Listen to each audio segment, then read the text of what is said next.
Just going to play a few warm-up tunes before we join DJ D at 8 o'clock UK time, 7 a.m. Oz time for All Back to Mine.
now from planet to planet and from star to star. It doesn't really matter, baby, just who you are. And from Earth to solar system and to galaxy, it's real hard to get a ticket to hear Young MC. Because I rock like a professional, this ain't no lark. You either hear me at a party or you see me in the park. I rock in many places far away from my home. I guess that must be the reason why I'm so well known. I rock from Iowa to Idaho, Canada to Mexico. I came into the place, yeah, party people, just to let you know. My name is the Young MC. Ladies want to come to me, and when they're in my arms, the ladies never ever front on me. Thinking that you know the deal, boy, why don't you be for real? I love to rock the mic and sometimes even rock the wheels of steel. Rock the place without a doubt. Now I'm gonna turn it out, so listen very close so I can tell you that it's all about rhymes.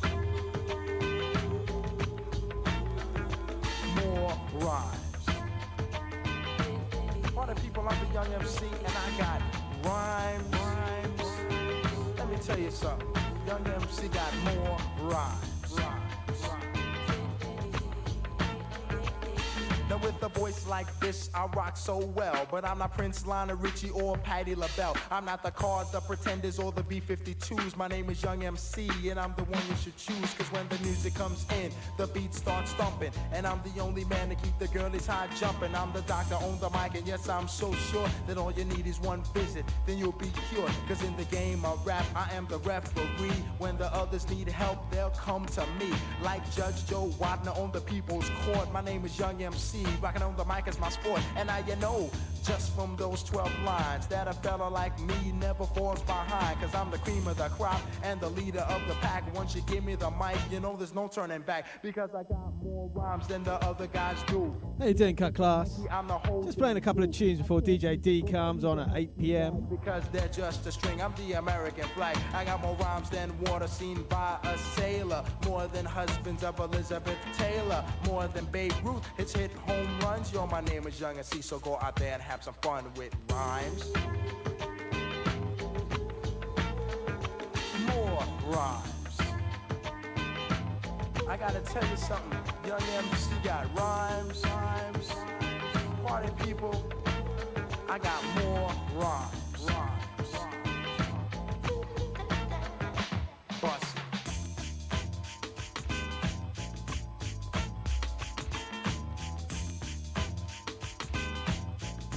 Next week we have Constance K.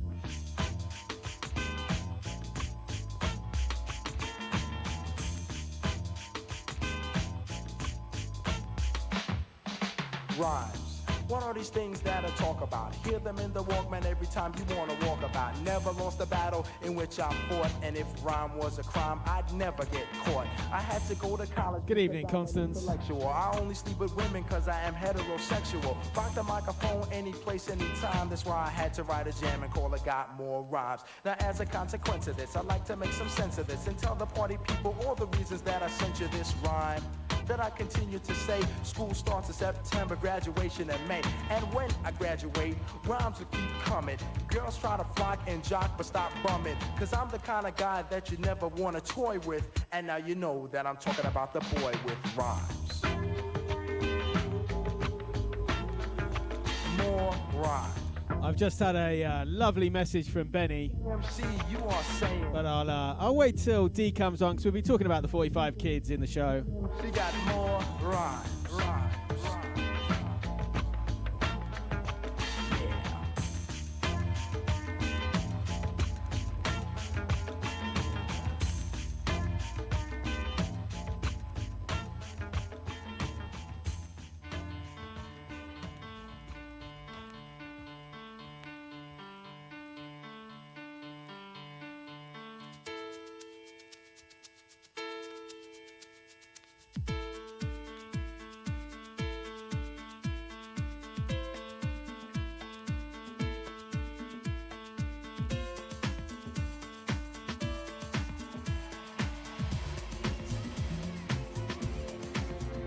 Hey DJ Mono, how you doing? Got about 5 minutes till DJ D joins us from Australia.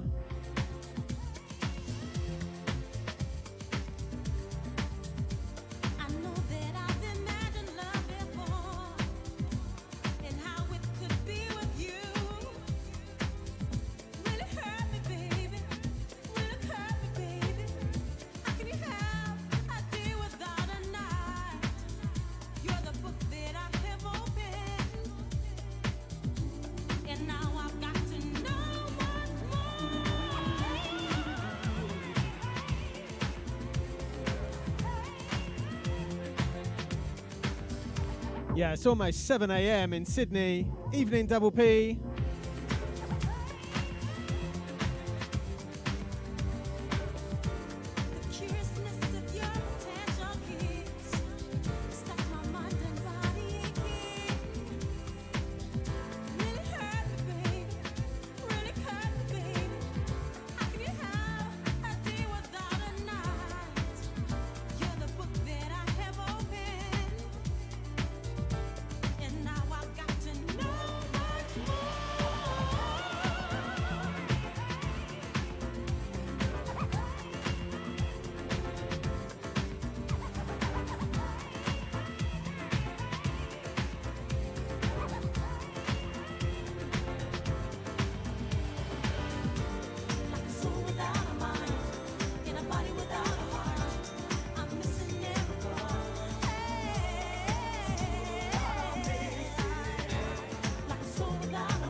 Lots of great stuff coming up.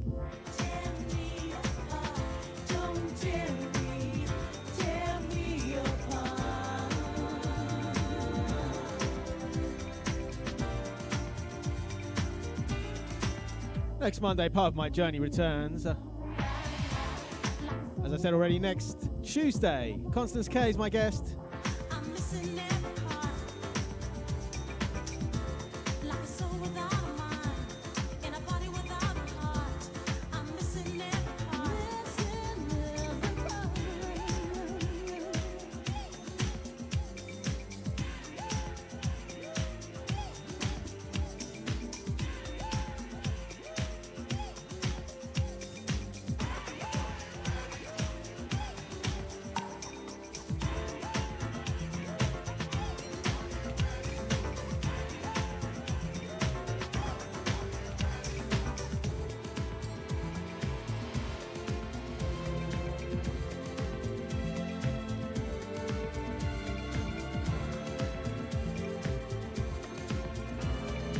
So this is Massive. They had to change their name, didn't they, for a little while? Massive Attack during the Iraq War. Such a tune. This is the Nelly Hooper 7-inch mix.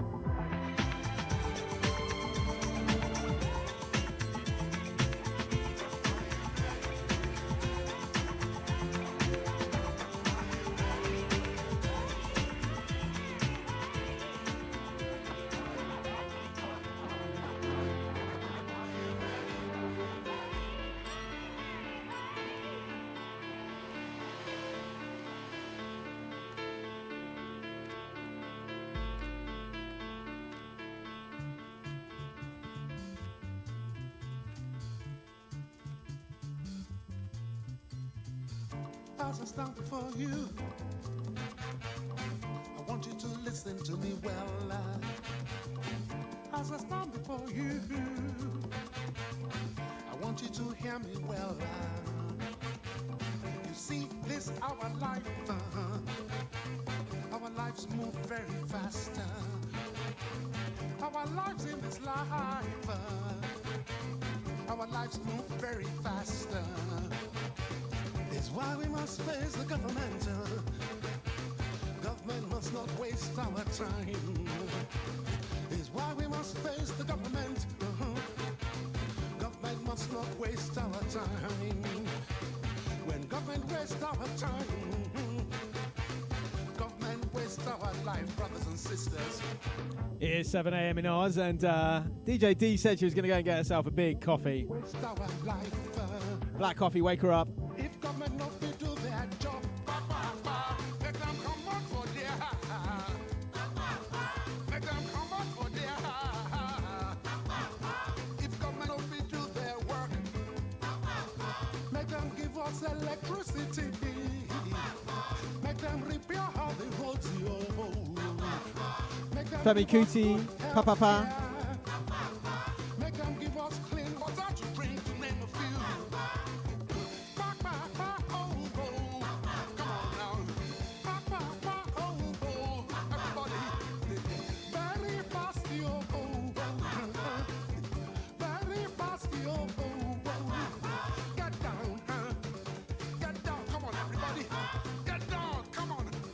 Get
Morning, Mr. Lob. Get down, down, down, down.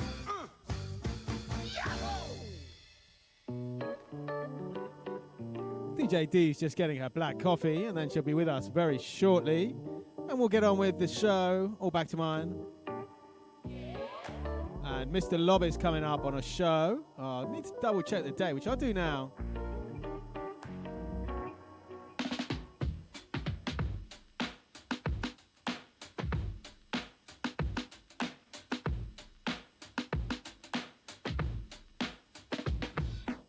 December 7th. I'll be talking to the main man, the 45 King, Mr. Lob.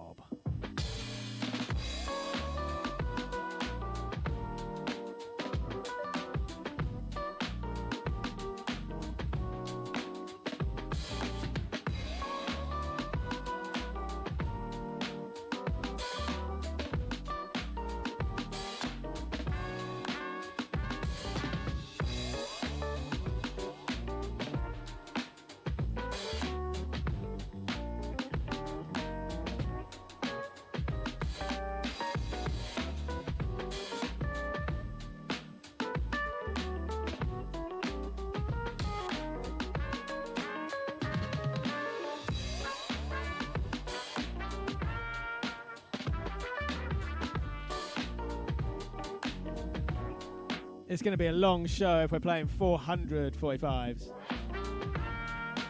So Chris International chose 9 last time, and I think Dee has got between 7 and 9 this time. And I can see her on the screen, so we're going to bring her into the show and say hello.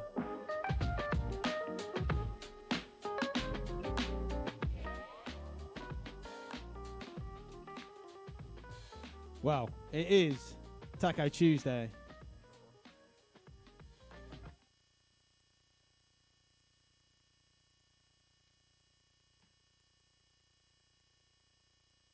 Okay, here we go.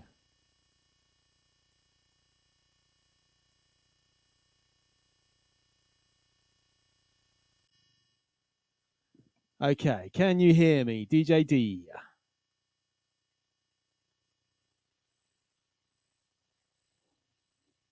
No, I can't hear you. That would help when you turn the mic on, eh? See, I haven't got an S9, so I'm always seeing people flicking the switch. I assume, is it just an on-off button on the bottom of the mixer? Yes. I've got a Rain 72 here, but yeah, it's an on-off switch at the bottom. I was just saying, 1 minute, I've got the coffee on. It's 7 a.m. It's 7 a.m. I've got the coffee on. It's literally on the stove, so I'm going to run out in a sec. All right. I can play one more, and then we can come back. I was going to say, in true form, I'd love one more. Okay, I'll play one more. And this one goes out to Mr. Lob Thank as well. you. Otherwise, I'm going to set the house on fire. Okay.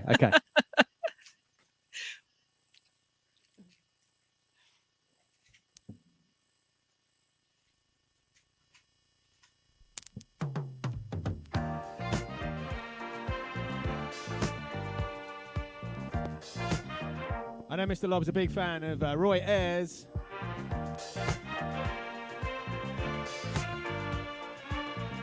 One more track and then we'll be back with DJ D with her coffee. I know I haven't had the time, but always have you on my mind. Oh, yes, I do. Before I start to explain, I want you to understand. Should I understand? What should I understand? What should I understand? What should I understand? I love you. I love you. I love you. I love you all the 45 kings and queens and kids. Let's spend this space together. Let's go someplace together like we used to do. We've got the time to do all of the things we used to do.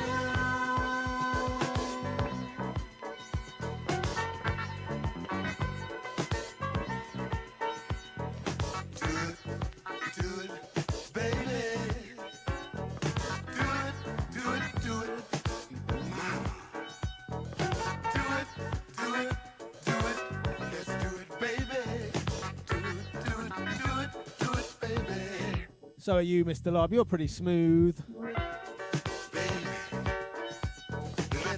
Especially now you've shaved all your beard off. Ooh, baby. Baby, I want to know, are we going to do it, baby? Because, oh, I feel good right now, baby. Are we going to do it, baby? Come on, talk to me now.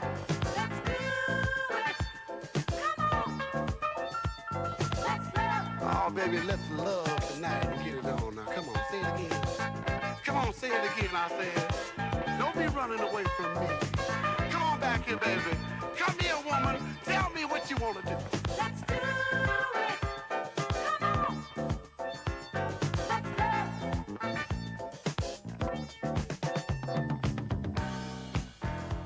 If love is here for you and I, then why must all the time go Be a bit of a long distance relationship though. I'll be loving you, my dear, always. Let's spend this space together. Let's go someplace together like we used to do. We've got the time to love. We got the time to love. We've got the time to love. The time to love. We've got. Okay, I think we're back. Let me just change headphones and then we'll get chatting to DJ D.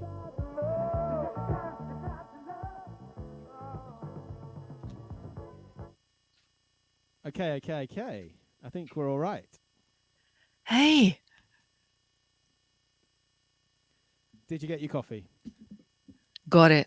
I'm sorry, guys, for that. It's one of those old school cafetieras that goes on the stove too, so it took forever. I'm so sorry. No need to be sorry. Thank you for waking up so early. I know you're a night owl anyway, but That's the it's problem. 7 a.m. Yeah, so normal for most people, but I went to bed at like 4:30, so or 5 or something. It was crazy. So I'm still in wake up mode. Okay, well, we'll try and keep it very easy to start with.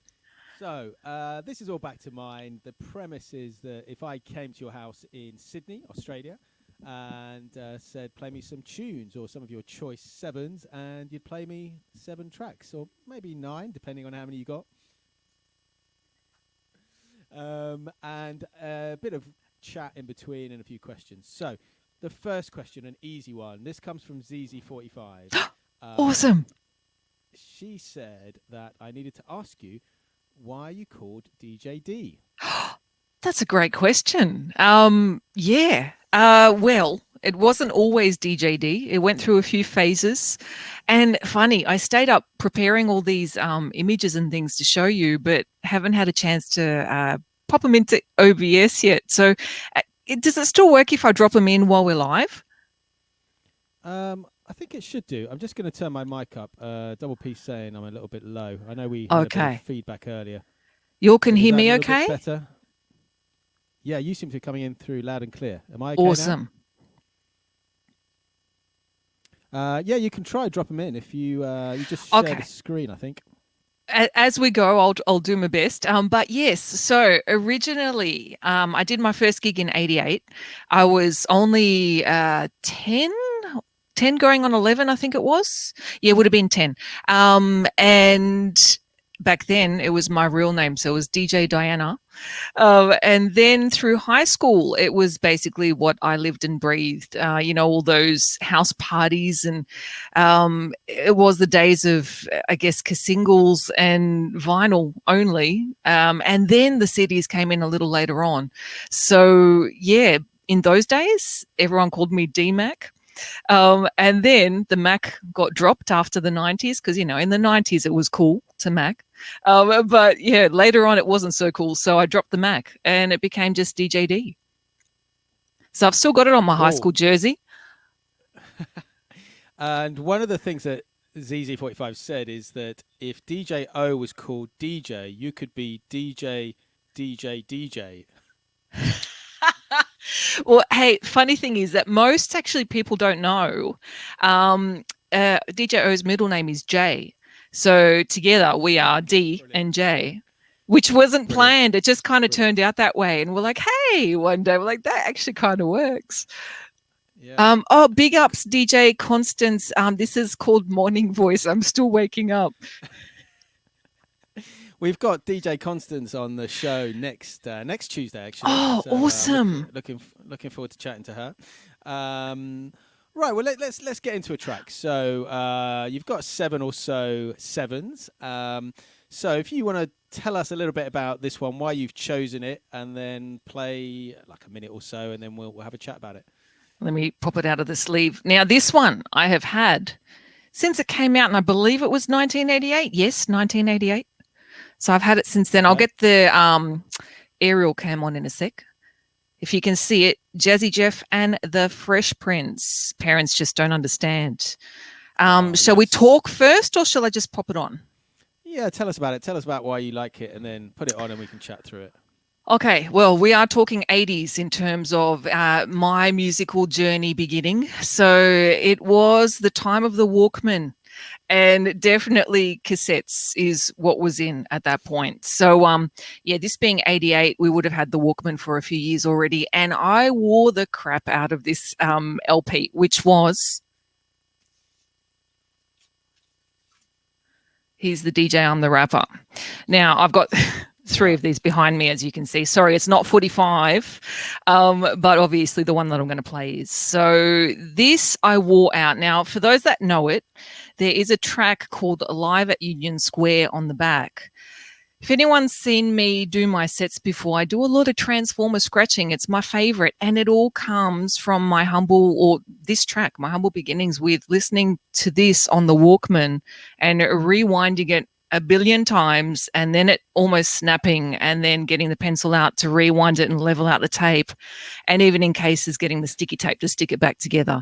So the things we used to do, right, with cassettes and Walkmans, and that's how I used to make a lot of cassette mixes as well, the whole sticky tape and pause cue thing. But anyway, how about we pop it on? Cool.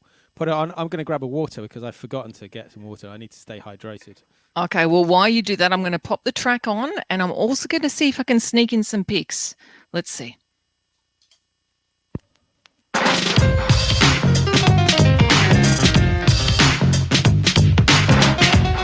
class, I love it. Make it turn like food.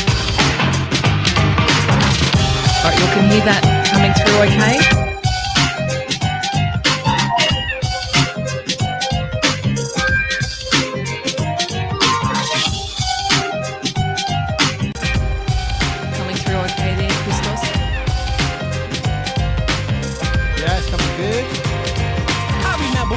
My mom took me school shopping. It was me, my brother, my mom, my pop, and my little sister all hopped in the car. We headed downtown to the Gallery Mall. My mom started bugging with the clothes she chose. I didn't say nothing at first, I just turned to my nose. She said, "What's wrong? This shirt costs $20. I said, "Mom, the shirt is plaid with a butterfly collar." The next half hour was the same old thing. My mother buying me clothes from 1963, and then she lost her mind and did the ultimate. I asked her for Adidas and she bought me 6. I said, "Mom, what are you doing? You ruined my rep." She said, "You're only 16, you don't have a rep yet." I said, "Mom, let's put these clothes back, please." She said, "No, you go to school to learn, not for a fashion show." I said, "This isn't China now, come on, Mom, I'm not Bowser, my please." But back the bell-bottom Brady Bunch trousers. But if you don't want to, I can live with that. But you gotta put back the double knit reversible slacks. She wasn't with it, everything stayed the same. Inevitably, the first day of school came. Doing this I thought I live. could get over. I tried to play sick, but my mom said, Coming out "No way, looking great. forget it."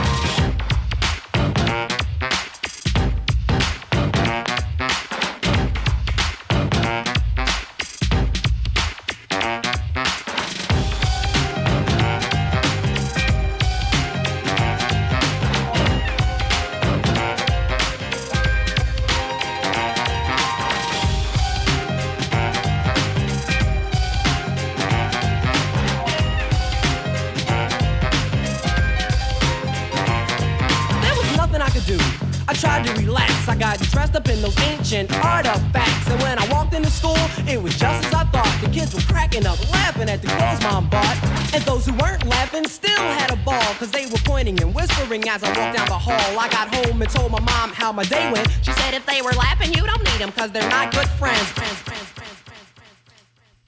And there you have it. Anyone in the chat used to watch dope release, isn't it? And I love that the 7-inch is a different version as well. But anyone in the chat used to watch Fresh Prince? Of course, I have to ask the question. Yeah, of course, of course. Well, my memory is running home from school because it would start literally almost as soon as we finished school. So we'd do the dash, and it wasn't that close to get back to home, and it was a massive dash home, and you'd miss the first 10 minutes at least, and then watch the rest. And that was the daily routine in high school. I see you 45 Kings. Yep, he remembers. Mr. Lob. But also, this is days before internet, so you couldn't just rewatch it. No, there was no chance. You had to watch it there and then, or miss it. That's the way it was.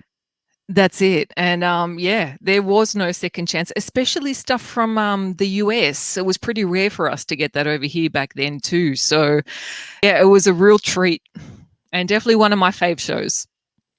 And Cut Class is saying it was on 6 p.m. BBC Two in the UK. And there you go. Yeah, no, it was a great show, and amazing how big it did. Yeah. Okay. Well, that was definitely a big part of my growing up. It was it was that, and mixed in with NWA. Funnily enough, it was two extremes. Well, NWA as well, yeah, perfect. Double P is saying we should do a music and car show, which leads me nicely on to my next question, which is, you've got a lowrider. Yes, we've discussed it before, but for anyone in the chat who doesn't know, tell us about your lowrider and your history with those sort of cars. It's funny, we're hitting that sort of, teen years that I was just talking about in terms of when I was dreaming about having one.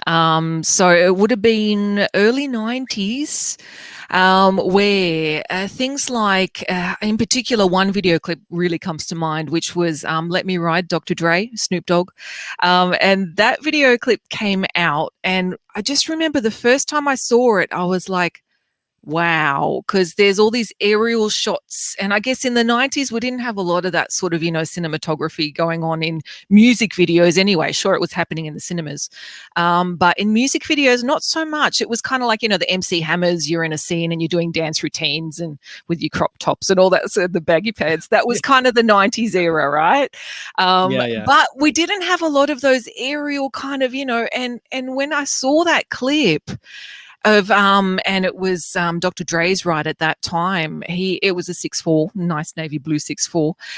And I was watching it, I'm like, oh wow, that's so dope. And just having all the masses out and the cars are hopping, and it just looks like a massive party, like hip hop parade, Naughty by Nature style. And then there was a moment, probably around the bridge, or a couple of or 3/4 through the clip, where there's a girl hopping a 6.4, and I'm like, that's it. That's going to be me one day. And it was kind of like, since that moment, I was just in love with the whole idea, of low riding and I guess hydraulics and hopping cars and that whole scene.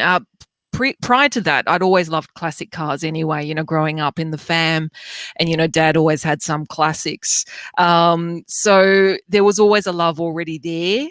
But then when that whole West Coast movement came through and they had that whole image around it, I just, of course, Park and all that later on did it more in the mid-90s. But really, I think for me, it was Dre and Snoop and all of that Warren G sort of flavour and movement where I really was exposed to it properly. So, that's kind of where it all stems from. And I finally got one, like, was it 20 something years later? And stoked. So I think it was exactly 20 years later that I came. It was a massive process. It was a massive wait as well. It was my third time lucky too. I'd already tried twice previously to get a couple of cars. Now, when I'm saying tried twice, this is talking importing and shipping it over myself. So it's a massive process. It's not just, walking down the street and giving someone some cash and buying a car. Right. There's all the paperwork, the stamp duty, getting it from A to B to C to then on the boat, and then hoping it comes in one piece and doesn't sink. And it's a crazy. I could probably write a book just about getting that car over here. So big shout out to Nate. Much love to you, and thank you for making this one come through for me. He's the previous owner over in the States. So yeah, and now I'm in a car club called the Majestics. So if you haven't already seen it, if you want a nice little documentary to watch over the weekend, there's something called Sunday Driver. It was released, I think it was around 2005, and it's actually a documentary about the Majestics and lowriding. And it's one of the oldest lowrider clubs known. Originating from Compton. Wow. And originating in the US of A, of course, in the 70s. And yeah, honoured to be a part of that here in Australia. We're very small here in Australia, but we do have the Australian arm in full effect. So yeah, it's an honour to be a part of it. That's amazing. And again, another great community. That's what this is incredible. All about, isn't it? I think that's what I fell in love with even more. Once I had mine, I realized how much of it's really a family community. You know, it's all about mum and dad taking out the, classic and getting the kids out and going for a roll on a Sunday and having a barbecue or, something along those lines, or even just to a car show. And it's just such a nice community, such an awesome vibe. Everyone's out to sort of look out for each other. And the most beautiful thing that I said, okay, this is definitely it for me. Just things like where a lot of shows are long distance, even interstate in some cases. And in Australia, interstate is not a small trip. We're talking 8 hours. Yeah, 8 hours in a classic car. For that car to even make it that far is amazing. So just to see that, on that journey, how many people break down, people that are cruising, stopping to help these people. They don't know each other, but they're stopping and pulling over because they can see another classic's, broken down, and they'll do everything they can to get that car back on the road, and just to think, wow, it's such a nice feeling to know that, they're all looking out for each other, even if they don't know each other. So it's just a beautiful thing.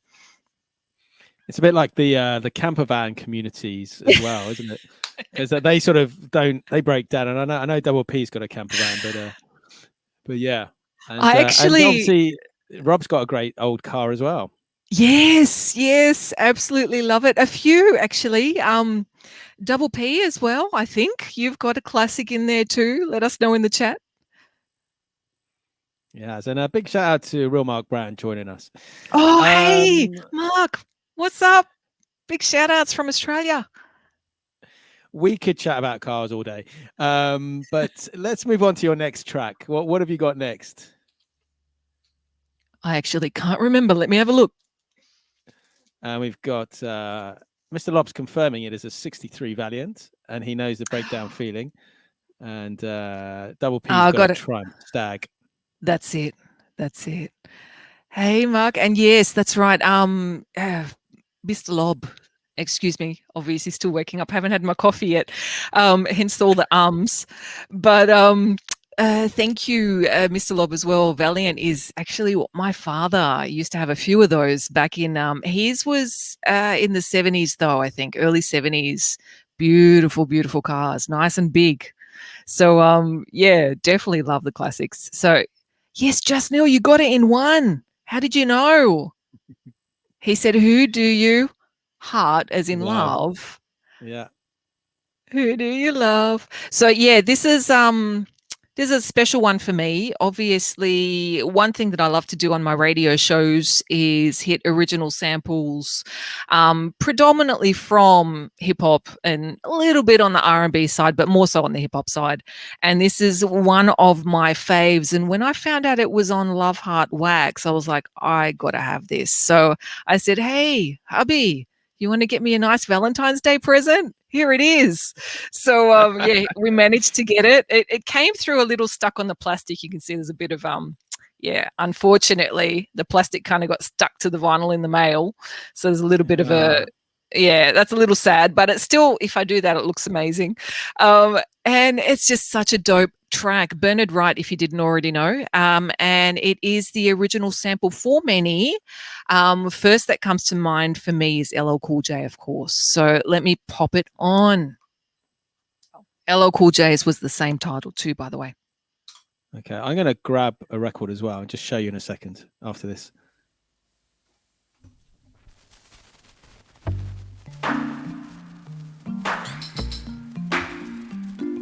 Yes, it is a 45, just in case you were wondering.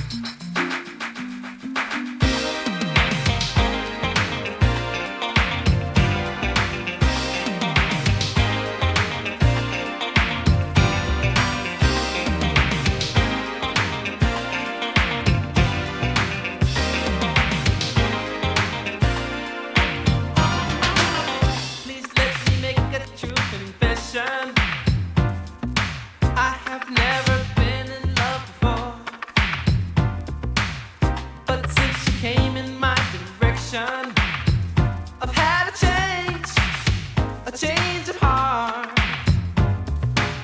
My girl said, "Come a dime a dozen." I fed them the things they love to hear. I never went wanting for a lover, but I never knew what true love was indeed. Girl, I'm in love with you, sure as the sky is blue. Just let me prove to you, yes, girl, my love is true. Girl, I'm in love with you, sure as the sky is blue. Just let me prove to you, yes, girl, my love is true. I love that. That is a really amazing song. The Just one I'm going to show you Go ahead. in a second isn't quite so amazing, but you go first. I was just going to say, I've got obviously, you know, I play digital files as well when I do gigs. And the version that I've got on this versus the, you know, digital download, let's call it, totally different. You can really hear the musicality in the vinyl version. Like each instrument is clear as, and yeah, I just love that. It has. This is what I've been saying for years. You know, everyone's like, "Oh, why are you still doing vinyl?" Blah blah blah. You should get with the times.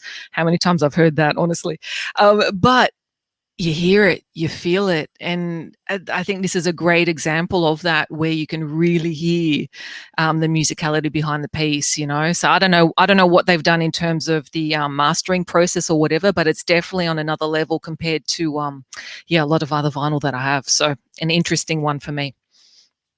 Yeah, I'm going to show. We'll come back to that point in a minute, but I'm going to show you something. So I picked this up in a charity shop. I was going to sort of use it when I speak to Sam Tweaks, and he's probably not watching because he's so busy doing whatever. But I bought a track off him, and I've told this story a few times. And he sent me a bonus track. He said, "Oh, you'll really appreciate the bonus track," and it was a Cliff Richard track. So I was in a charity shop, and I came across this, and I was like, "I know I've got to buy this." So this is a double heart. What? 45. But it's Cliff Richard. No, so, and the track is I've never seen a double. Of course. And then Yesterday, Today, Forever. So it looks quite I good. Love that. It's got stickers all over it, and it was like 50p. But yeah, one day I'll play it. This is what I'm talking about. There's no way in Australia that you're going to find something like that for like $1. Like, it's not going to happen. Picture vinyl and special shape. No way. Gosh, we pay a fortune here for that stuff. Yeah, well, I haven't seen that before in a shop. I've seen lots of Cliff Richard stuff, but certainly not that. Yeah, coming back to what you were saying about the sound of vinyl versus digital, it's something that I always used to notice when I went to scratch events, and you could always tell if a DJ was using real vinyl as opposed to digital. 100%. It's just the sort of coming back, isn't it? There's just that thing, and especially in this day and age, even with WAV and, you know, lossless and all the rest of it, it's interesting that we haven't quite got there yet, where it sounds exactly like vinyl. I don't think it ever will. Like, to replicate that warmth in a digital medium or digital means, I don't think it's doable. I don't think it's possible. You probably come close, but to get it exactly, no. And yeah, look, there's always been that difference. One thing that I used to get when I used to DJ a lot is, why do your sets sound so good? I'd always get that asked that question in the mid to late 2000s when everyone was using Serato. Here anyway, that's what kind of, maybe one or two using tractor, but majority were on Serato. And yeah, I used to always get that asked that question, and it was a simple answer of one, yeah, the needles, but two, everything on my laptop is recorded from my vinyl. I don't really, unless it's a new release, I don't really have digital versions very much so on here. It's all from my wax from back in the day when I used to play. So yeah, it's really, I guess it kind of made my day when people would notice that and they'd actually come and ask. I actually had a promoter ask me that once. He was like, "Well, Dee, why does your stuff always sound so good?" I'm like, dude, it's from vinyl. It's the real thing. So yeah, I love that. But yeah, something about even on the next sort of level, not just being vinyl, there's something about that pressing in particular where you can really hear everything a lot more. Yeah, I don't know if they've panned the instruments or what they've done in that mastering process, but it's just, yeah, it kind of blows my mind that you can hear everything all together at the same time individually. It's a great sound. So yeah, that's one of my faves anyway. Apparently, it is also, I remember one of the 45 Kings saying that you can get the track that Tupac sampled. I'm trying to remember what it's called now. Of course, I'm getting mental blanks. One being a mum and two being really early in the morning. It'll come to me. But there's another classic track Someone will tell us. Yeah. Tupac track, Do for Love? It want to do for love to find everything. You know that one? Yeah, Bobby. That's it. Bobby Caldwell. Thank you, Just Neil. I needed you, bro. Yes, Do for Love. That's the one. Apparently, that's available on Love Heart Wax too. So I want that. That's next on the wish list. You're gonna start a new collection of just Love Heart 45s. It's so cool. I love it. But we're collectors. That's the problem. We're record geeks, and that sort of stuff. Oh gosh. Yeah, I was going to say, don't even start talking about collecting now. We've got lots of memories there. Yeah. And then we've got the sort of flip of that, of obviously talking about the analog sound, and there's some, I'm going to call them bootleg releases, where obviously it sounds like people have literally just ripped the CD or something and then pressed it onto 45, and it sounds awful. And you just think, if you're going to press something, at least get it off the vinyl initially. It's just a money-making cash cow, really. Yeah, that, and then levels, and yeah, it's fun, isn't it? But that's actually, it's nice that you mentioned that, because majority of my 7s, well, 12s of course, but majority of my 7s are original releases. I don't have a lot of bootlegs and repressings. I've got a couple of repressings, but yeah, majority, I love hitting the OGs. Something about, for me, everything I do is about paying homage to that original artist. So these radio shows, I've hit 110 episodes this week, and it's been a massive journey. I've been on the air since the year 2000, though. So, actually, it might have even been 99. I kicked it off in 99 and then continued for a while and brought it back 20 years later, 1200 Degrees, my radio show. And it's all about paying homage to the OGs, to the original artists, by hitting original samples. So, a lot of us know the hip-hop version or the R&B version and stuff, but for me it's like, well, hey, it comes from somewhere else. And it's funny, I've been doing that for so long that now 2021, well, every year, but more so now, they're bringing back all those 90s tracks now, and the thing is, not really changing them very much at all. They're kind of just, it's almost like throwing an instrumental of it on and doing their thing over the top. So I always kick my show off with one of those, because the youngins will know these versions, but then I show them the originals just to show them, hey, we were listening to the same thing back then, just a different version. So, and this is where it sort of first hit. And then even further, back to the, 80s, 70s, 60s, 50s, even with the original samples. So, yeah, I love going on that journey. And it's amazing that I've gone on that journey for 110 episodes with very minimal repeats and still going. So I love that, it's exciting. That's great. Well, I'm just going to ask you a question. Double P, do you know one of his best mates in Perth, James Pearson? He does Radio Fremantle. Ooh, does he go by another DJ name by any chance? Look, here's the other thing with me as well, mum brain. I know a lot of people over that way, but names I'm terrible with. Faces, I'm fantastic. I used to play in Perth a lot. but more not recently. More in it would have been the 2000s, so that's that decade, 2000 to 2010 ish. But I'm loving that a lot of those people are kind of bringing back all this. They're starting new events now and bringing it all back, and they're like, "Oh, Dee, do you want to come back for old time's sake?" I'm like, "Oh yeah, sounds good." Shame for lockdown, but yeah, hey, it'll happen. It'll happen soon. It's opening up. It's opening up. It is. I know Mr. Lob's starting back on the gigs again, and he's very happy. Yeah. Which is good to see. Great to see. I can't wait. Sydney's still a little bit behind. We're catching up slowly. So, yeah, getting there eventually. Eventually, we'll all be out there doing our thing. Yeah. Right. Track 3. What have you got for us? I was going to say, take a guess. We were talking about lowriders, right? Had to be done. This is one of my favorites. I shipped it over from the US, as I do with many of mine, because a lot of stuff, especially when, I like the original pressings, it's really hard to find here, near impossible. You can search high and low, but it's, a lot of the stuff that obviously, especially with original samples in hip hop, a lot of it comes from the States. So shipping is a nightmare, as I'm sure probably every guest has told you on your show. And you can just imagine, though, as much as shipping is a nightmare for vinyl, imagine trying to build a 6/4, like shipping. That is even more of a nightmare in terms of you want a $10 part and you got to pay like $80 to $100 for shipping. And it's just like, what? It's like insane.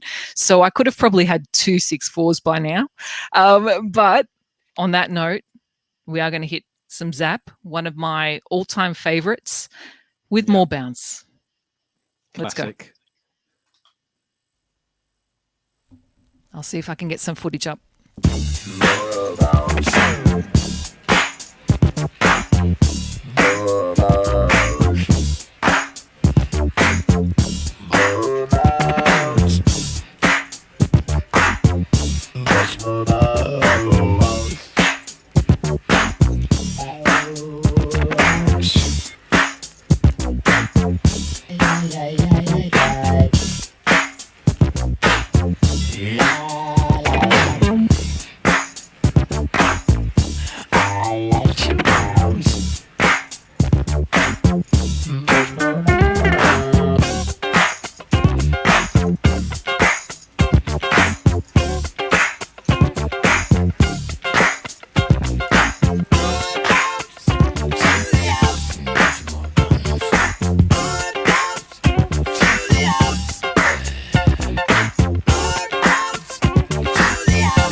Yeah. It's such a joint, such a joint. It's amazing. It's so good. How good is it? I know it's sampled to death, but when I finally, this has been on my wish list for a long time. When I finally got it, it was just, I think I just got it this year. I was like, oh, hallelujah, because I've been searching for such a long time. And it's either, just too much to ship over. And I'm like, oh, I can't pay that much for one piece of wax, but finally I got a good bundle. Bought about, I don't know, 15, 20 from this person in the States. So it kind of works out when you pay that much shipping, So, just stoked to finally have it. I wish I had doubles one day. Well, we'll try and find. I don't think it's that difficult to find over here, actually, in the UK. But we'll try. I can't. We'll try and find some. How many times when I see, a lot of the DJs and stuff from the UK talk about, oh yeah, I got it from the dollar bin, or I'm like, dude, do you know how much I dream about doing stuff like that? It's crazy. It's funny in Sydney. There's not a lot of places where you can just walk into a store and flick through 45s. Heaps of 12s, but 45s are kind of a little bit more on the rare tip here, unless there's that backstash that someone who knows someone and they can let you in and have a look. That's a different story. But yeah, in terms of actually just walking into a store. When you do, though, the stuff that you're going to find is that real 80s like NKOTB and maybe some Bobby Brown and MJ and all that sort of really pop commercial stuff. It's quite hard to find classic funk and hip hop even. So there's a lot of hip hop that I've got majority of my collection I've always had on 12, but it's the 45s that I've been building up over the last couple of years, and there's a lot of gaps for me. And it's a slow journey, but we'll get there. Yeah, well, when you can travel again, when you can get out of Australia, then hit Europe and come to our charity shops over here and the boot fairs, and you'll find some stuff. I'm going to need a real big suitcase.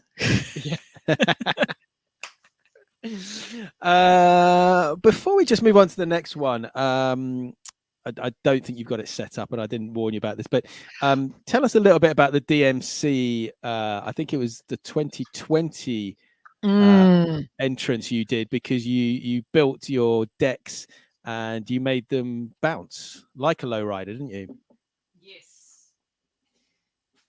Yes, of course. So 2020, I made it to the finals, which was amazing. And it's funny, 2020 was as much as we were in lockdown for most of the year, 2020 was a big year for me, because it was kind of like, okay, my little guy's old enough for mama to start doing her thing again.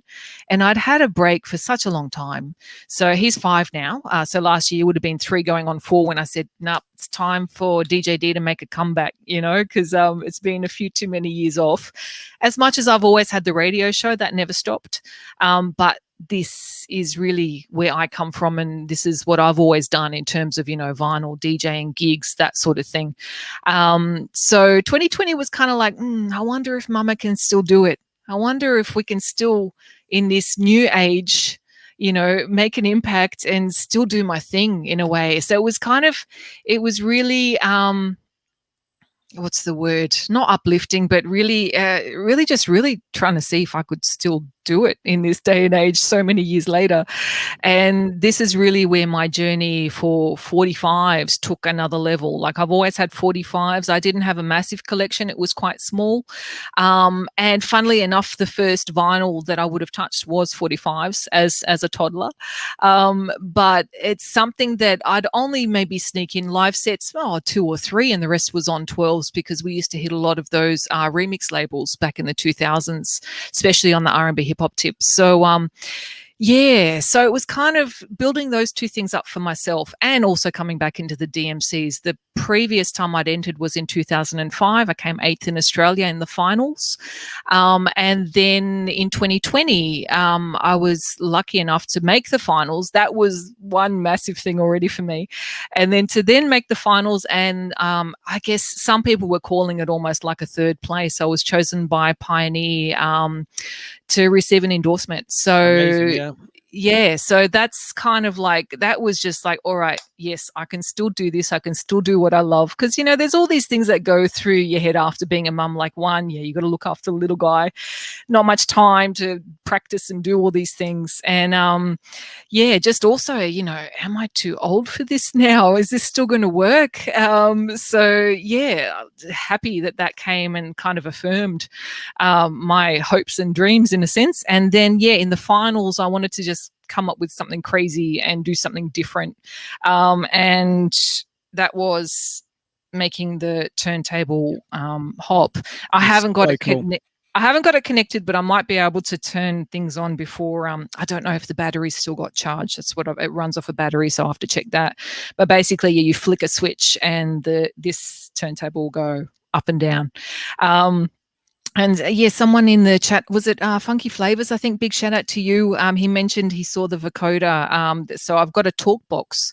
So I did the same thing this year. So I did the first round. I got through the finals. I got into 6th place in the eliminations. And then in the finals, I got 4th place. And what I did is I actually hooked up a talk box. Of course, as I told you, I love Zap and Roger, and Zap's obviously, I think, one of the best to do it. And I was like, that's it. I'm going to try and hook up a turntable to a talk box and see what happens. Now, funnily enough, at the same time, over in America, one fella did the same thing too. Big shout out. I think it's Mario. I'll tag him later on as well in a post. And yeah, I was like, oh, dude, we've had mail delays here in Australia, like you wouldn't believe. Like even in the US, they weren't allowed to even ship to us, as a lot of people that run labels over there can tell you. So it's just been nuts. And so I had this massive delay on my talk box, and it literally just made it here in the nick of time for that final set. However, I spent 3 nights trying to search for one piece of wax. This is not the only wall. I've got another wall on the other side of wax over there. And I seriously spent 3 nights searching for my guitar tones wax, and it came up dry. So I ended up just using a straight tone. So you can see at the end of the video, I'm not so happy because it's not how I had planned it to play out. It still worked. You'd still see what I was doing. But yeah, when you hear it with the guitar tones, I was going to needle drop into guitar tones. That was the plan. Oh, wow. And yeah, sadly, I just couldn't get that wax in time, and we had to submit, as you know, deadlines. It has to be in by midnight of that day. And I was like, oh, it's just going to have to do. I'll just pop it in. So yeah, I guess stay tuned for more to come with the Talkbox turntable, which is also a hydraulic bouncy up and down. Yeah, looking forward to that. Like my son calls it a bouncy turntable. So, well, play one more, and then we'll talk about DJO after this. Lots to talk about there. All right, here we go. I think we're on number 4. We are, and I'm going to cheat a little bit because, as I mentioned, original samples. So I think I'm going to drop the headphones for a second while I do this one, because I haven't hooked up my other headphones yet either. So here we go.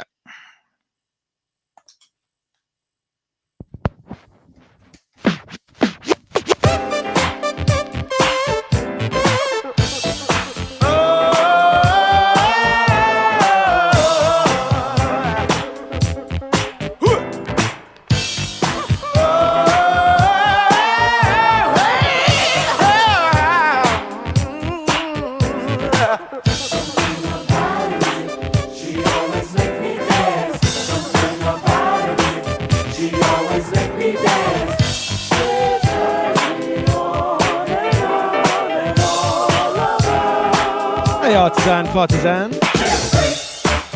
Never missing a beat, yeah. Boy, was it neat, yeah. Not just knee deep, she was totally deep when she did the freak with me. Never missing a beat, yeah. Boy, was it neat, yeah. The girl's a freak, the girl never misses a beat, yeah, yeah. Not just knee deep, she was totally deep when she did the freak with me. Yeah. Again, it's another one of those tracks that never gets old. Ever. Still fresh, 45 Kings. You are right. Yeah.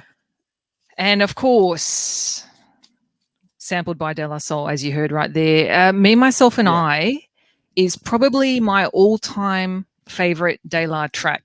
And for a few reasons. It was just that time when it dropped.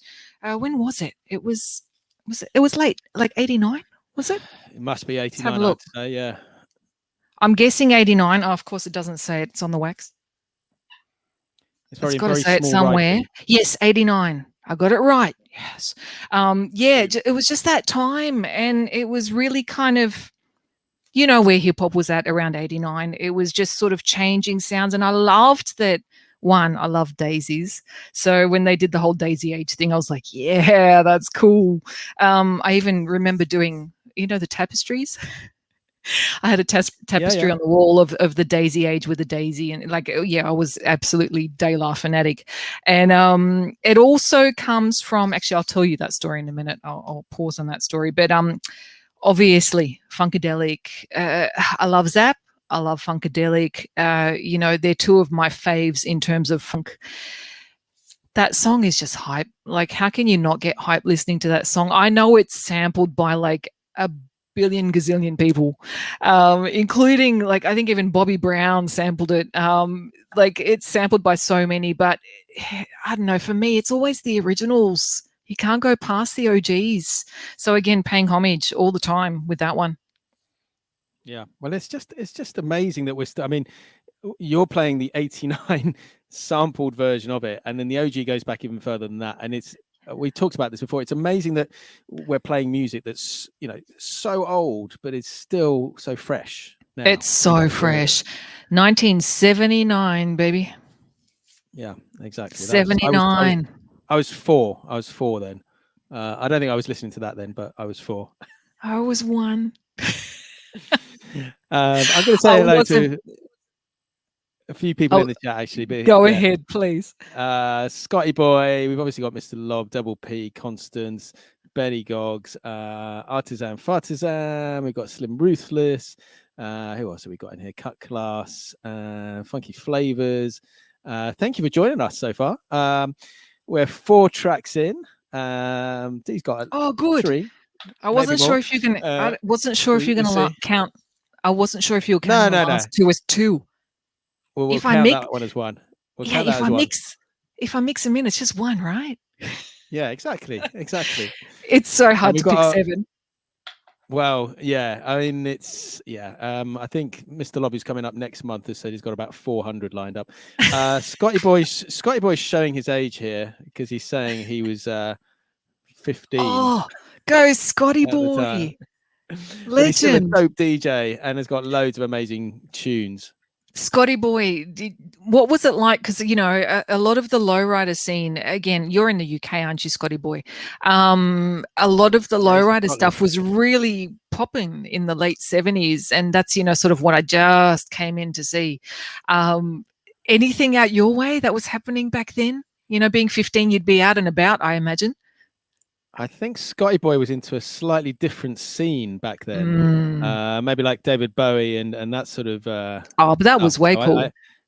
Yeah. Well, there's some photos he showed me when I went to visit him. He showed me a couple of photos, and he's appearing in an article, possibly a documentary as well. Yeah, some great photos he showed me, and really. That's dope. But right. Yeah, we'll see if Scotty replies. Funkin' Flavors. I was punking. Funnily enough, I grew up on punk, so I know a little bit about that. I loved The Damned. The Damned was my favorite. Kilton Scootery. And what's Double P saying? They had the custom car and street machine mags out then. Yeah, they would have. That would be crazy. That's cool. Yeah, I was just saying, punk is. I actually grew up on a lot of punk. You know, little sister does what big sister does, and I got to meet The Damned when I would have been about DJ O's age, and I still remember I gave them a red rose and they signed my wax, which I've got somewhere on one of these shelves. The whole band from The Damned, absolutely loved them. Yeah, punk was Scotty Boy's stuff. There you go, The Damned as well. I got to meet Dave Vanian, dude. It was so cool. He gave me a kiss on the cheek. I was like 5. I was like, oh. Double P's wife was a punk, and now she's 5'0". Okay, let's do number 4. What have you got for number 4? Or is it Now- double? It looks like doubles I can see. I do, but just so you know, it's not tight because I haven't got headphones hooked up here. I don't know why. I've hooked one to the laptop, one to another external source, and nothing here. So I'm just doing it live, okay? Like we're in the DMCs. All right, here we go. Okay, do it.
I forgot to change the camera.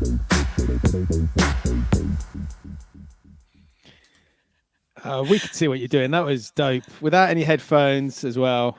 A little rough, a little headphones. Yeah, you can tighten it up a bit, but hey, yeah, I almost said more bounce, but no, bounce, rock, skate. Another one. See, this is the thing. Through the 2000s, you know where it was all at, music-wise. We kind of had that real hip-hop sound still in the early 2000s, but then in the later 2000s, everything kind of went a little bit more towards that up-tempo. Even probably more like 2012 was really up-tempo, dance-sounding R&B. In the mainstream clubs, I'm talking. So I was probably one of the few that were throwing down tracks like this amidst those sorts of sets, you know. But again, on 12, so when I finally got this on 45, I'm like, yeah, I'm going to see if I can still do some of what I used to do, you know. And yeah, it definitely feels different, but it's a lot of fun. I tell you, you got to be real gentle. It's not this, 12s, you really got to kind of work. You got to really push and get the muscles going. With the 45s, it's kind of like you got to barely touch it. So yeah, I love it. I love it. I've always loved that track. Roller skating was another big thing in my childhood. Absolutely loved it. We had a roller skating rink, couple suburbs away, and they're memories that I'll cherish for a very long time. Just in terms of even just the venue and the building, this ornate sort of, probably 1900s building, which sadly about 5-10 years ago got as much as it was heritage, got kind of gutted out to become office space. And I actually went through the process of trying to secure that place because it was just such a dope place and so many memories for many. So yeah, roller skating rink down in Petersham. But hey, the dream didn't happen. Probably would have cost a fortune too, which I don't have. But hey, it was worth dreaming and even just looking into. So yeah, great memories. Of course, another reason why I love Daylar too, because, with this roller skating jam named Saturdays, they sort of brought that vibe back, a vibe that I guess many have loved for a long time. We've got a question from Benny. Why the Detroit Tigers? Oh, yeah, it's D, really, DJ D. It's the D. I thought that would be the case. Yeah, it does. Yeah, I know. It's looks fair. Fair question. Actually, it was good. I did in 2020, didn't do a lot of gigs, but I did do a lot of streams, and I did one for a company located out that way. So they absolutely loved that I wore this, even though I was wearing it for really just being my name. But yeah, hey, it's D. Fair enough. Fair enough. Right. What have you got for number 5? I think we're on number 5. Okay. And then Gosh, before I've you got do that, so many. Yeah, go ahead. I'm assuming talk us through your setup. Those are butter rugs, yeah? Oh yeah. Actually, I haven't set up. I ran out of time this morning to set up properly for 45s. I normally have some extra mats on here, which I didn't have time to throw down. So butter rugs is what I use for the 12s. 12s, yeah. Because I like a lot of slip. So that's also why you might have noticed on the last round it actually skipped for me once, because I don't have the extra rugs on here. I like to thicken it up a little bit. And it just gives me a little bit more retention, I guess, for the 45s. I might actually do it because this one, if you can see that I'm about to play, is really dished. It's like super duper dished. Yeah. Super duper. It came from this. It's one of those ones, and this is the thing that breaks my heart. Ship it all the way from the US, and then it comes looking like that. So this is literally. I don't know if you can see it on the cam. This is flying saucer style. So yeah, it looks like it. It still plays, but kind of not very well. I think we're all going to start getting some some American merch here. We got Cut Class is going to get some Kansas City Chiefs merch for his logo, which is KC, which fits in for Cut Class. Oh, I love that. So this is normally how I roll. I actually have 3. And this is just, I know this is probably not the norm, but it feels good for me. So I do it. I got a butter rug, a normal rug, and then another 45 butter on top. And the top one is more so because I have stickers when I do the no headphones thing. I use stickers and they often tear up the mat, or with these old mats, the stickers come off. And that's happened to me in a DMC where I was like, I'm going to use these awesome DJD rugs so that when I take the record off, they're going to see my name. How cool is that going to be? I literally went, I think it was my 3rd or 4th record. The markers all came off and disappeared. I'm like, oh crap, I'm going to have to just needle drop. No. I literally had to needle drop a DMC set. So that was a nightmare, but pulled it off somehow. So yeah, that's why I also like these sort of butter ruggy ones. Don't take the labels off, which is why I like them. Okay. And this one I don't really need to play to, but I'll drop a tiny bit just because this is another one that I've had since it came out. So since I was a youngin'. How is everyone out there, by the way? Doing okay? Still with us? Yeah, I think so. Yeah, this is the right one. Now, I've played this on a 45 day mix.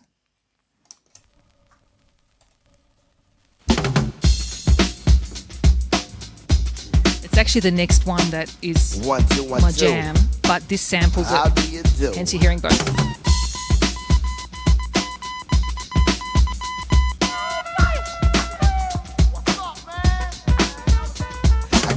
Going on, I'm here to tell ya. I know I'm making records, but I'm not here to sell ya. The proof's in the pudding when I start to quote on a stupid dope rhyme that I just wrote. When I wake up in the morning, look in the mirror, see my face, sexy brown like syrup. Going to the closet and select my gear, suit and tie, or maybe some feeling wear. Head to the limo, the park outside, making money in the back while I'm saying it's rhyme. Hey, you thought it was weak, didn't know it was strong. I hate to disappoint ya, I got it going on.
That's right.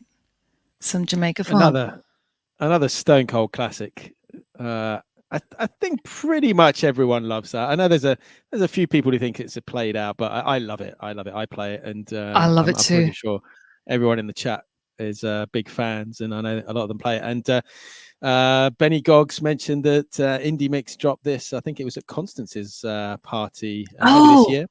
How awesome is that? It's such a classic, and again, sampled by many. I was just going to say, I flicked up some footage from a concert that I did back in 2004, the Casey and JoJo tour. Now, yeah, I threw down like a set, but I also performed as a singer for that. And funnily enough, I sang Jamaica Funk. So that's a memory for me, hence seeing those photos. Amazing. So yeah, I mean, talking about Indie Mix, that brings us on to the 45 Kids and yes! DJ O. Those energy levels, we love DJ O. Yeah. I mean, when he was on the 45 Kids talk show, I was a backseat driver. He was taking over. It was brilliant. I honestly, you could see me in the background. I was losing it. It was, thank you for being so awesome with that, because he literally did take over. That was brilliant. He was so good. If you haven't watched it, the 45 Kids talk show with him is hilarious. They're all brilliant. We've had a lot of time and a lot of fun, and I'm going to wait till we get some more 45 Kids lined up and probably start that again next year. But it was so dope. Thank you for having us on, because there's some of my favorite memories already, and definitely stuff that I'll be sharing and pulling out at maybe even at his 21st. You never know. So yeah, absolutely love that. When actually he was 5 at the time, wasn't he? When a 5-year-old takes over a live stream, it's always an interesting watch. So yeah. Oh, it was hilarious. But, he's a funny kid, man. He's been making mama laugh since he was born. So it's just one of those things. It's just what he does. It's who he is. And he loves music. Thankfully, he was kind of dancing. It was only a couple of weeks old where I've got videos of him literally dancing to, classic jams. So, which I'll have to share at one point. But yeah, I'm loving being able to actually spin with him now. So it's kind of like, sharing my love with him and loving that he loves it too. Well, exactly. And it's the same with me and Zia. It's great that we've got something that we can do together and that she enjoys. And now, she's been listening to stuff. Oh, can I play that in my next mix? And we're going to do a little set on Christmas Eve. So that's going to be fun for my birthday. But she's amazing though. Zizi, I keep saying, DJ, oh, look at Zizi, she's doing it all by herself. It's amazing, but she holds it down. So props to Zizi 45. Yeah. We love her. And it amazes me, all the kids. All the kids I was are amazing. just going to say, we love all the 45 kids. They've all been absolutely incredible. So it's been an honor to be a part of that. And the fact that, the oldest ones are the Sunday Get Down, but I think even they're only 13 maybe and 11, whereas everyone else is sort of 5, 6, 7, 8, 9, I think 10. One of the junior isn't it great? It's amazing. And this is just the start. Cool. They're going to be chucking us off the streams come next year. We're not going to be doing anything, but all of 2020 I was just going to say all of 2020 was DJO taking over Mama's streams, so I already know how that goes. Exactly. And a big shout out to Indie Mix. Benny's in the chat. He sent me a link earlier. I haven't fully read it, but she got a write-up in her school, and I think it was the head and the deputy head were sort of bobbing along to the music and loved it, and they did a whole picture of her and a write-up about an article about what she'd done with the 45 Kids set. And brilliant. It's one of the things I'm most happy that we've been able to do over the last sort of year and a half. And isn't it true, Constance K in the chat, music makes the people come together. It's so true. Like 45 Day, 45 Kings. Look at all these incredible people that you've brought together. It's been such an honor to be a part of that. So thank you, because we know it takes time to do these things. So thank you for taking the time to bring us all together. It does take a lot of time, but it's worth it. The build up to Saturday was great, but the Halloween thing was so much fun, and it was great. So we've got the videos. I think there might be a couple muted, but I'm gonna put it all together. We'll get them up on the 45 Kings channel. And can't wait to see it. So, if you didn't watch them, you can watch some of the 45 Kids back. And and we raised some money for the charity. I think like about £80 for the charity, taking us up to about 220 that we've done since we started over the last year and a half. So yeah, it's all good. That's it's awesome. All good. I love that. Right. Back to I was the just going to music. throw in this one. Yeah, I just go. wanted to mention on, wrong camera. Morning. Good morning. This one I've had again since it came out, 1989 as well. I was really lucky. I just wanted to share this memory because it's something that I guess you don't really get anymore. And my memory was going to the shop. It was called, I think this one was from Fossey's. Anyone in Sydney? It's a real old school. It doesn't exist anymore. But you know how they have in stores now, they have a candy bar at the checkout? They used to have a vinyl bar at the checkout when I was little. Wow. And if I was a good girl, Mum would buy me one piece of wax. And it was predominant being, on sort of the checkout area, it was predominantly sevens, which is how I guess a lot of my collection started because they were just smaller and easier to fit. So this is one, God rest Mum's soul. This is one that she got me when I was a good girl. And we were at Fossey's and doing our daily shopping. So I'd get often a piece of seven. So most how kids much would that be back then? I remember things like $3.99, $2.99, $3.99 Australian, of course. So one of the first ones as well that I remember having, which I can't find in here. I'm wondering if I've somehow gotten rid of it along the way. I thought I still had it here, but just can't see it. Was Walk Like an Egyptian, which ZZ played over the Halloween set.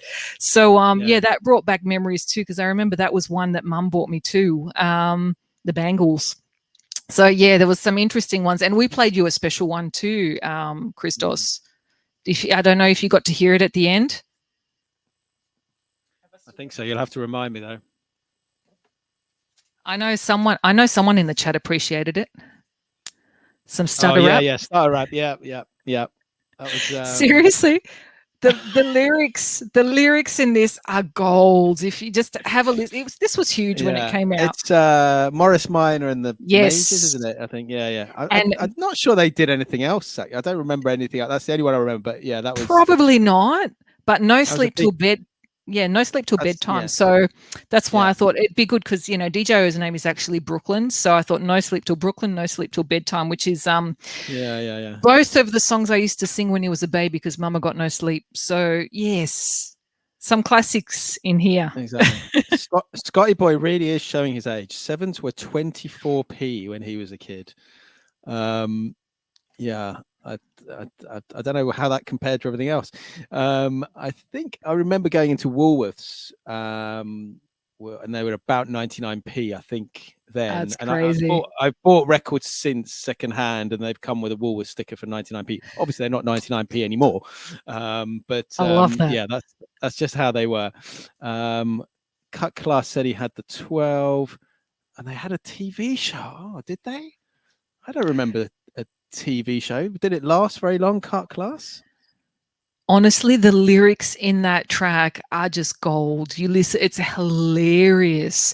I remember I played this to death as a kid, so, and why we played it for Halloween, obviously for you, being from the UK, but also it was really scary that I remembered every single word. So that was, It's ingrained in your brain. It is. That's why it made the Halloween set, because it was scary that Mama still remembered all the words. So I'm going to have to see if that is on YouTube somewhere. It's hilarious. We actually posted the audio on my Mixcloud from that Halloween set. So it's right at the end if you want to listen to it. Okay, what have you got next? What am I up to? You're not playing stutter rap on this one. I can if you want. Do you want to hear stutter rap?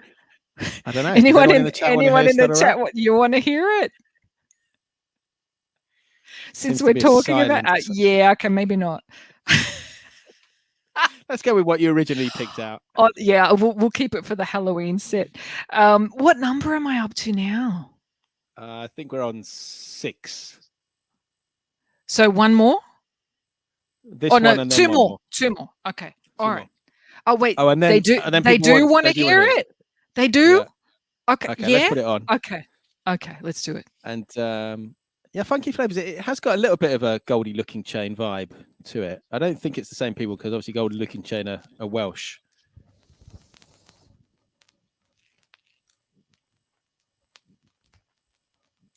It's coming. Bedtime, boys. Oh, Mom! Yes, Slim, I think you're right.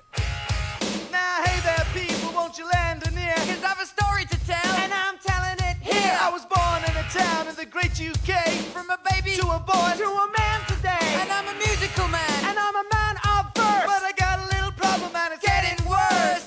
My life Was so well planned. surviving and a jamming in a funk band. Cause rapping, it's my bread and butter. But it's hard to rap when you're born with a stutter.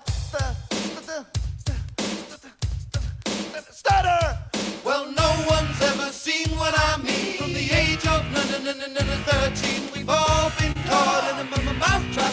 So join with us in the stutter rap.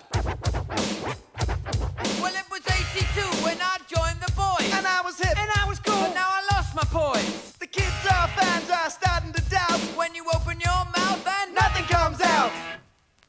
And it breaks my heart the way I'm not on the chart. 'cause the record's nearly over when the vocals start. And I'm down and out. And I'm down on my luck. And I'm living on my own and I'm dying for a friend to say You're great. But I'm under the hammer, 'cause all I seem to do is Come on, man. stammer. Well, no one's ever seen what I mean. From the age of 13, we've all been caught in a mousetrap. So join with us in the I'm waiting for the scratch. stutter rap. This one. I had to wait for the neighbours scratch. Oh, yeah, it's hilarious, but it's quality, and this is the beauty of Twitch.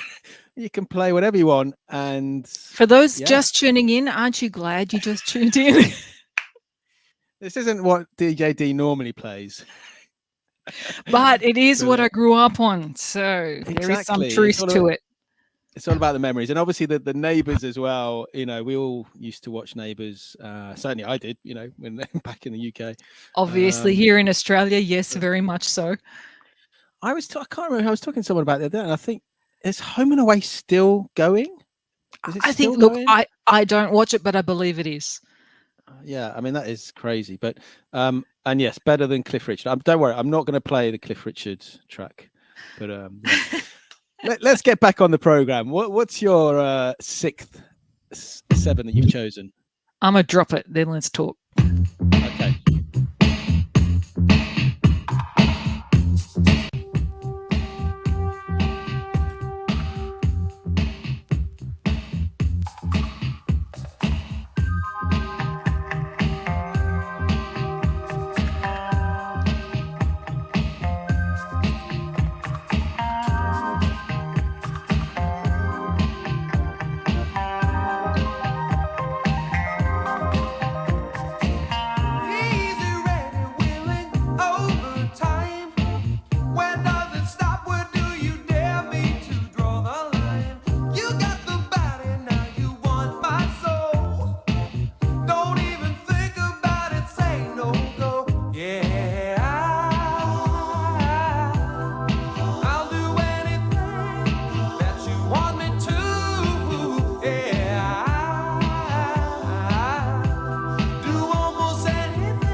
Man.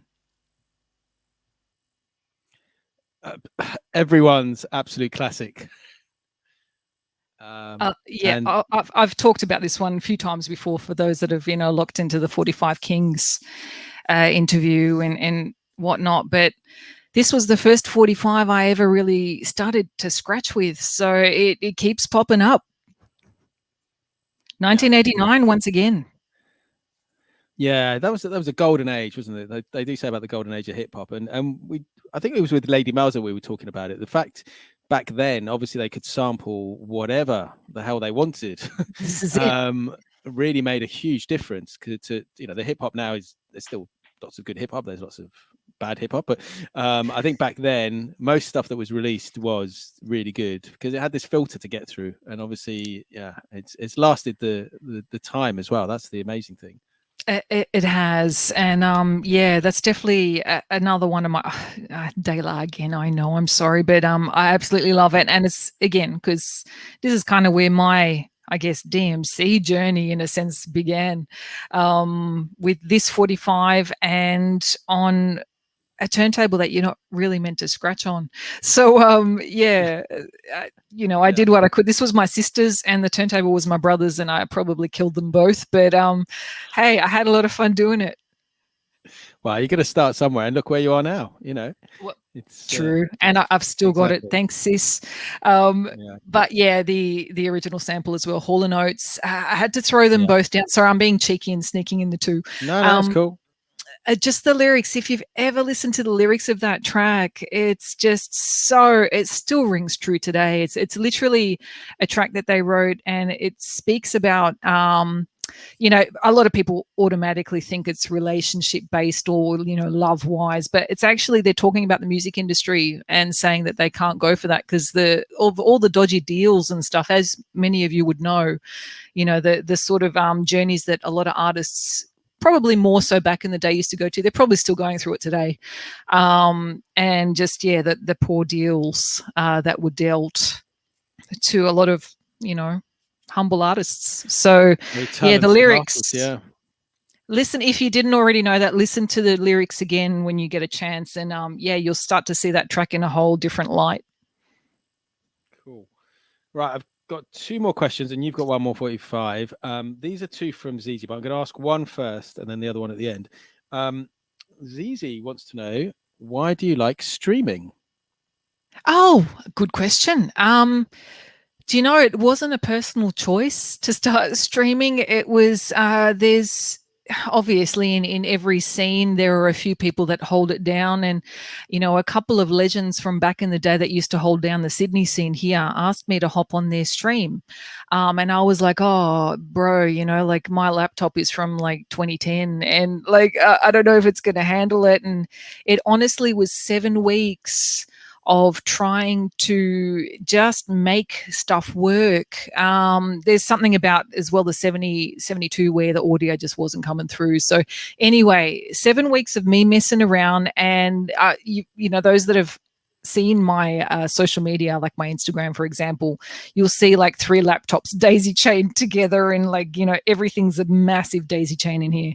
But it's just because, a lot of the stuff I'm using is kind of prehistoric, and that's how mama makes it work. You hook it all up together and somehow it works. So, yeah, I enjoyed 2020 though. It definitely got us through that tough time of lockdowns. And yeah, I guess now, and through 2020, a lot of the reason that I did it was really for DJ O because, in lockdown, we weren't allowed to really go out and do stuff. And he was kind of just at that age where he really wants to be out there and talking and hugging everyone. And, so this was kind of our way to still connect with people through 2020. And we had a lot of fun doing it, that's for sure. He'd take over the streams. He was my lighting guy. He was my MC. He'd take over DJing. He literally he'd come in and push mama aside. Didn't matter if it was like 10 p.m. at night and mama was streaming. He'd still come in, flick the lights on and off, and, reset all of the LIFX settings and stuff. And yeah, it was fun. It was fun. And I think it's what a lot of people did through 2020 as we couldn't really gig. So that's really why and where it all started in terms of streaming for me. I still stream, obviously, but not really on my own channel. I do more just guest spots for other channels. Speaking of which, I flicked up when I played that De La Soul one, I flicked up a flyer of when everything kind of came full circle and I got to do set 4. And Mark Brand was in the chat earlier. I got to do a set for Private Stock Records and DJ Zimmy, good old Zimmy. Big up. he got me on the bill, and the headliner was Maceo. So like for me growing up listening to all that stuff, and then it was live stream. It's not the same as a live gig, but still got to be on the bill with, DJ Maceo. That was just like a dream come true. And you might have seen, for those that were tuned in earlier to the Jazzy Jeff flicks that I flicked up, that's actually the first time I got to meet Zimmy too, at the Jazzy Jeff tour. So that was pretty dope. So yeah, great moments and great people. Big ups, shout out, Zimmy. Yeah. Well, it's still amazing, isn't it, that with Twitch, that people were connecting across sort of high profile DJs, new DJs, bedroom DJs, gigging DJs. It's an amazing thing that's happened. Right, totally. Number 7. If you've got it. What am I going to pick?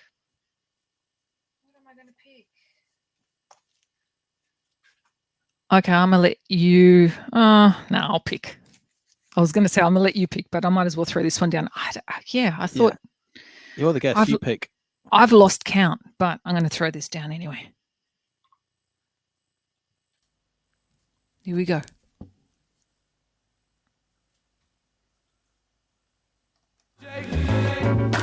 Mr. Muhammad. Of course, I put the wrong side on. I did look at it and was like, yeah, that's that one. Always go for the sticker D. There we go. Oh, yes. Do I lust for you? Am I a sinner because I do the two? Can you let me know right now, please? Bonita Applebum. Bonita Applebum, you gotta put me on. Bonita Applebum, I said you gotta put me on. Bonita Applebum, gotta put me on. Bonita Applebum, I said you gotta put me on. Bonita Applebum, gotta put me on. Bonita Applebum, I said you gotta put me on. Bonita Applebum, you gotta put me on. Bonita, Bonita, Bonita. Hey Bonita, glad to meet you. For the kind of stunning you miss, I must beseech you. Hey, being with you is a top priority. Ain't no need to question the authority. Chairman of the board, the chief of affections. You got minds to sway in your direction. Hey, you're like a hip-hop song, you know.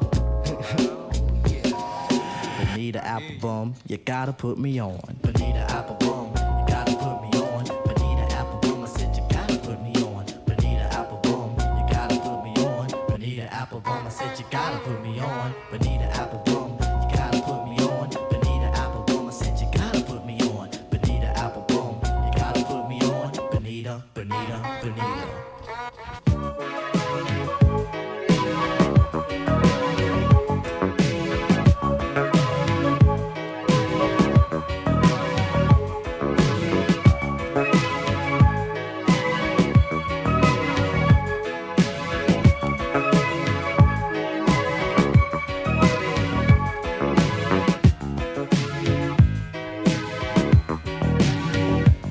I've probably picked the instrumental side, haven't I? Oh no, shouldn't be.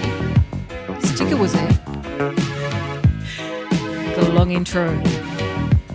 I had to whack that. I had to quickly pull the sticker off because it had moved.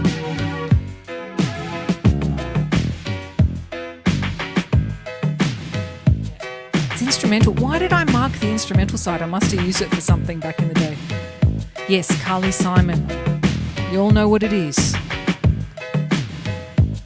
Sure do. So yeah, you'll know what that one is. I like to throw those two down because as much as I love this 7 of Bonita, it's the 12-inch that I've had since it came out, and it's got the remix version that features this sample.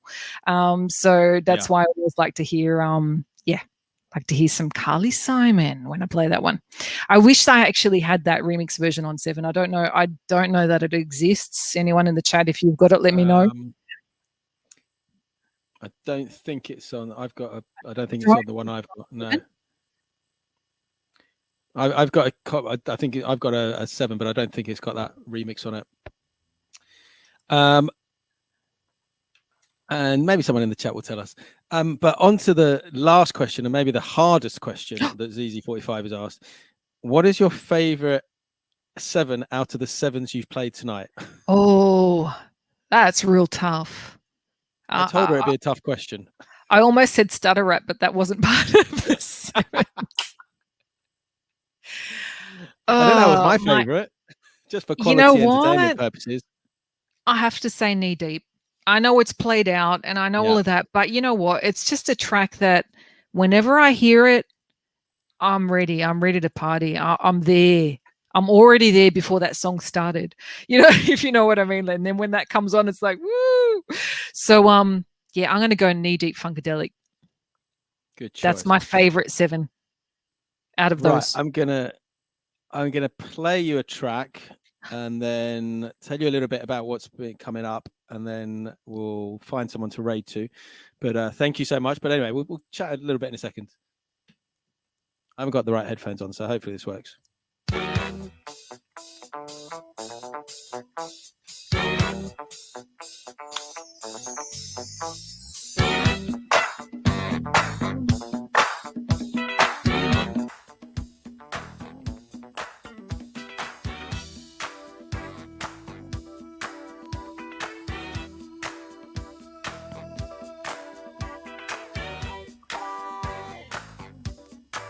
Cheers, T-Funk.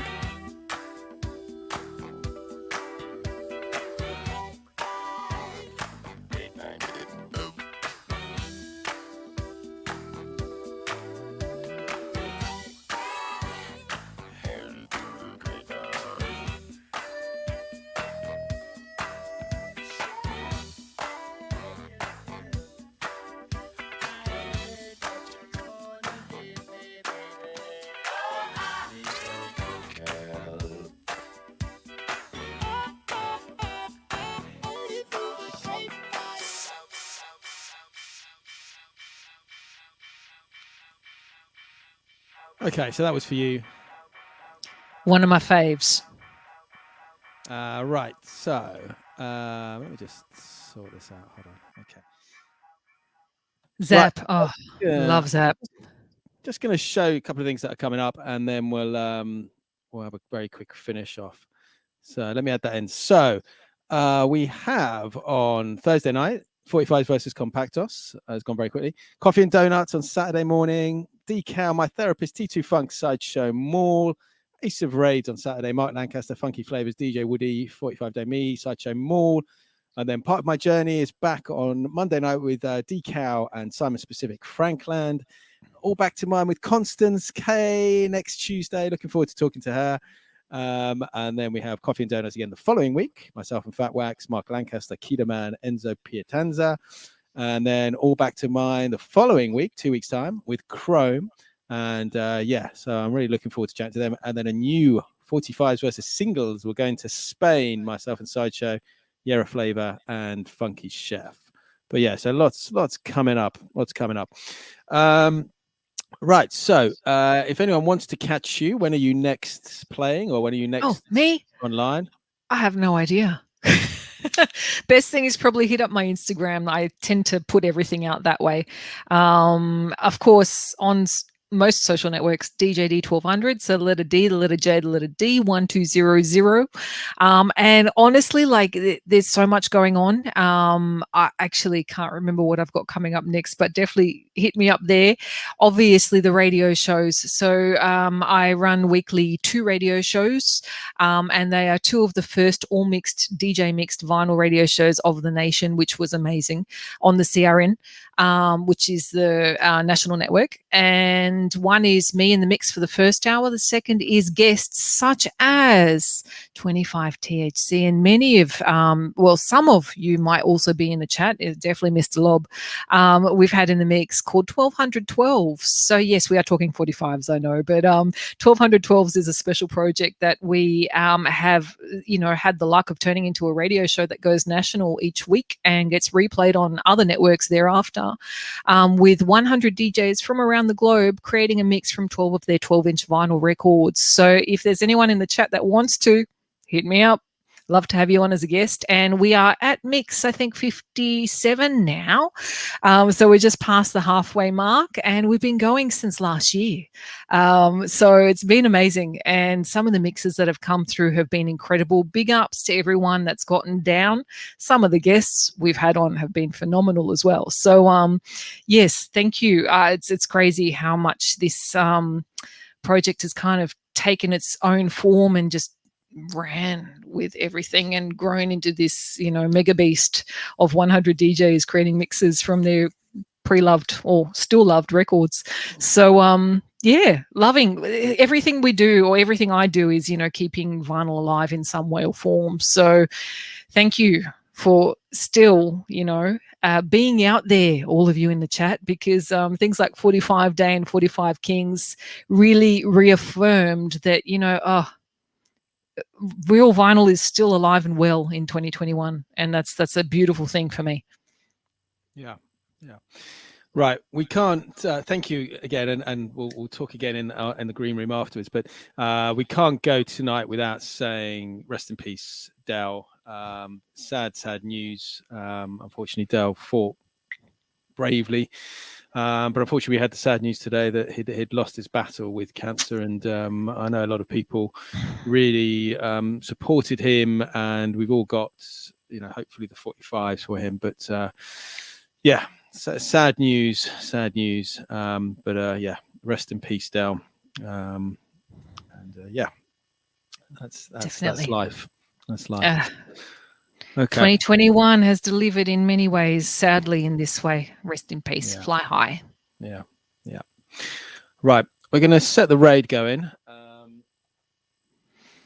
There's a guy called Mirko Machine who's a 45 king. He's played on some events, and we're going to go and see him. But big ups, everyone. Big ups, everyone, for tuning in. Thank you for making it a fun show. Thank you for amazing selection of sevens. And we'll be back on here doing this again with Constance K next Tuesday. But before that, 45s versus Compactos on Thursday night. But thank you so much, everyone. And yeah, let's go and listen to some more 45s with Mirko Machine. Take it easy. Much love, all. I think we're out. Yeah.